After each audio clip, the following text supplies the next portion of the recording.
Jeffrey Dahmer, the chilling crimes of the Milwaukee Cannibal. When the police entered Jeffrey Dahmer's modest Milwaukee apartment on July 22, 1991, they had little idea of the nightmare waiting inside. The unassuming man with soft features and polite demeanor harbored a secret so dark that it would shock an entire nation and redefine the limits of human depravity.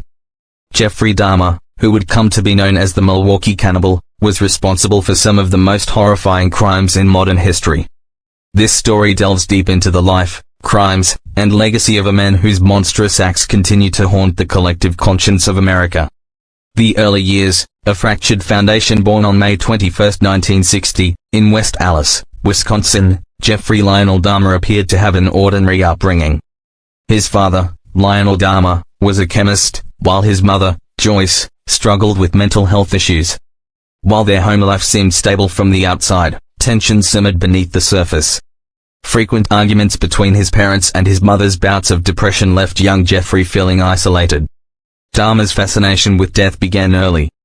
By his teenage years, he was collecting roadkill, dissecting small animals, and experimenting with their remains.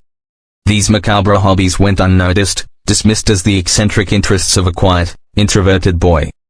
But these early signs foreshadowed the darkness to come. After graduating high school, Dahmer's life spiraled further into chaos. His parents' divorce and his struggles with his sexuality left him feeling increasingly disconnected. He began drinking heavily and dropped out of college, setting the stage for his descent into a world of unimaginable horror.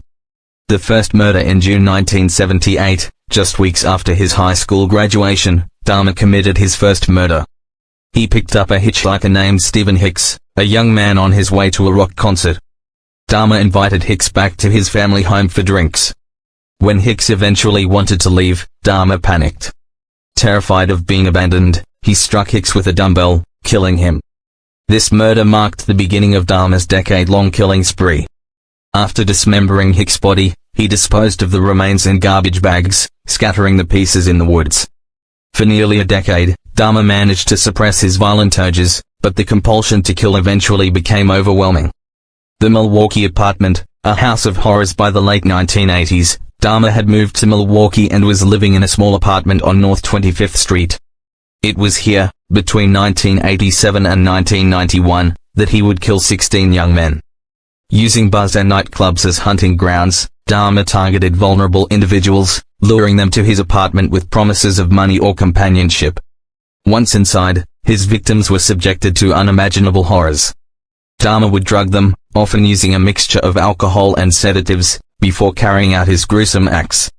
His depravity knew no bounds. Necrophilia, dismemberment, and even cannibalism became part of his macabre rituals.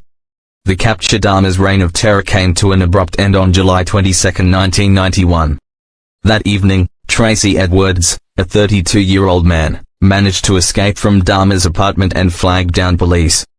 Edwards led officers back to the scene, where they discovered Polaroid photos of dismembered bodies, human remains in the refrigerator, and a collection of skulls and bones. The evidence was overwhelming, and Dahmer confessed in chilling detail to the murders. His calm, matter-of-fact demeanor during interrogations left investigators stunned. He described his crimes with eerie detachment, offering a glimpse into the mind of a man consumed by darkness.